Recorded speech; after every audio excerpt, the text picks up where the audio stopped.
Hi, I'm Igor Costa.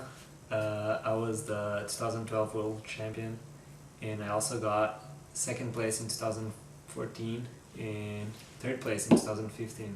Welcome to my YouTube channel. Here's where I'm gonna talk about competitive Pokemon TCG, showing you some decks and competitive play, and also some tournament reports and some interviews.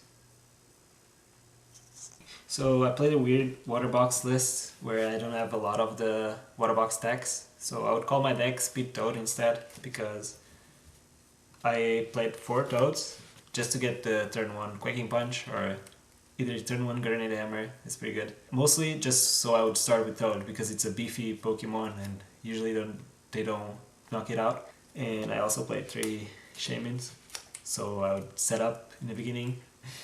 I also played 1 Healing Shaman against decks like Dravenant and Mirror, where they need to 2-shot you and I can heal for 50. It's really good also against Ivettle, and it helped me a lot against Jolteon, where I don't play anything to beat Jolteon. My way to beat Jolteon was basically healing 50 whenever they attacked for 70, and I would either deck them out or they had to bench something else where I could Lysander. So I also played 2 Manaphy's to retreat for free, 1 Upa to get all of these EXs. I played 11 energies, so I could hit the energies with Max Elixirs, so I could have energies to retreat with Manaphy and attack a lot with Grenade Hammer, where I want to power up more than 2 Toads. I also played 4 of C's. I've seen lists where they play 3 and 1 Parallel City, but I was just focusing this deck on the healing and not all about like price trades. I don't want the Parallel City. I think it's a good card, but having the Rough Seas all the time, like, it's better. If I would draw a Parallel City in some of my matchups where I had to heal 30 in that turn, I could have lost that. And I think the 4 of C's was really clutch. So I also played 4 Max Elixirs and 4 Trainer's Mail, 4 Ultra Ball, and of course 4 Versus Seeker. I played 3 Fear Belts to basically have a lot of HP against Night March. It's mostly because of for the HP and not the attack, but the cool mat with Quaking Punch and Fear Belt is where you can Quaking Punch for 40 and then Grenade Hammer for 140, where you deal 180 to kill the PGXs like Genesect. To energy switch, I just needed to turn 1, move the energies around, and sometimes you can clock up your hand. Happened to me in like the last round, my winning in. I had 2 in my hand and also 2 Max Elixirs, and those cards are like annoying to have in the beginning. Not if you hit 1 Max Elixir on your bench Pokemon and then you can move it and attach. That's like the play that we want to see in the beginning. I also played 1 Super Rod, just so I could get my Manaphy's back most of the time against Waterbox, where they just go after the Manaphy, and to get some energies back, where sometimes I have to Juniper a lot of energies or Ultra Ball some.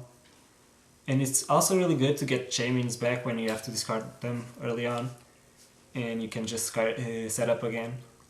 I played 1 Megaphone to deal with the Fury Belts. I played 1 Enhanced Hammer to help me even more against Night March. 1 Jurassic to do the same thing as this.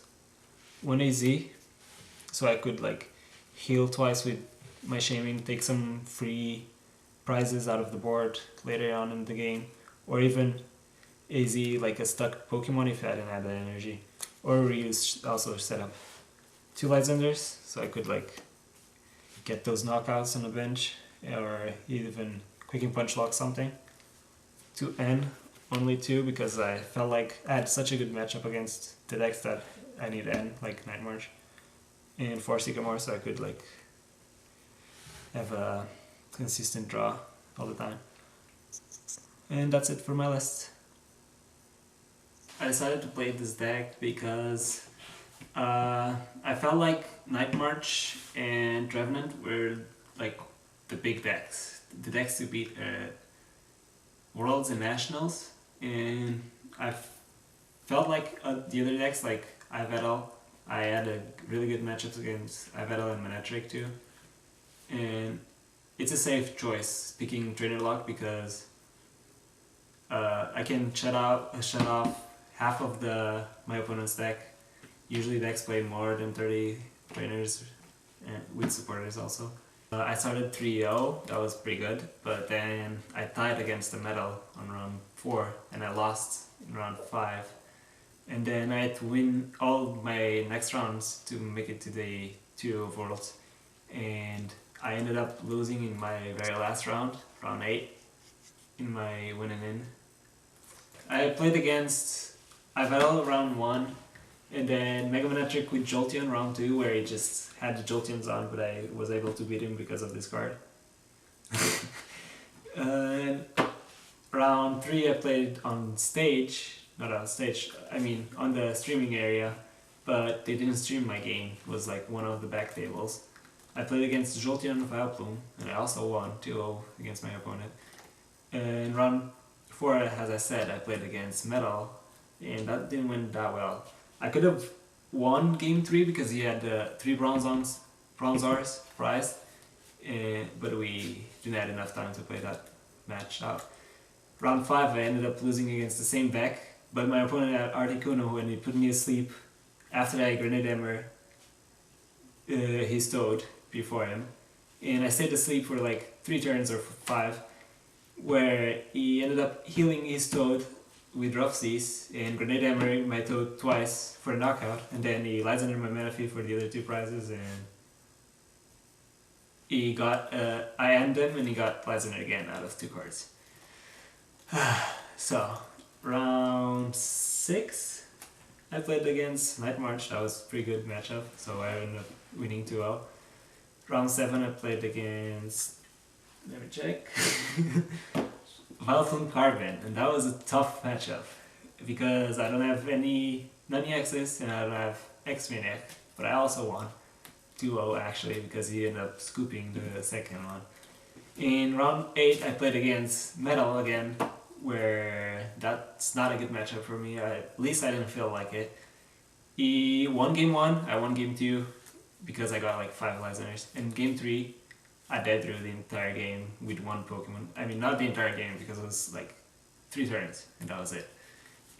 My opponent was Gustavo Wada, so I'm not like upset about that loss. It's a really good player. He won Worlds in 2011 in the junior division, and now he's in Masters. And he also made it to top 8 this year with his metal deck.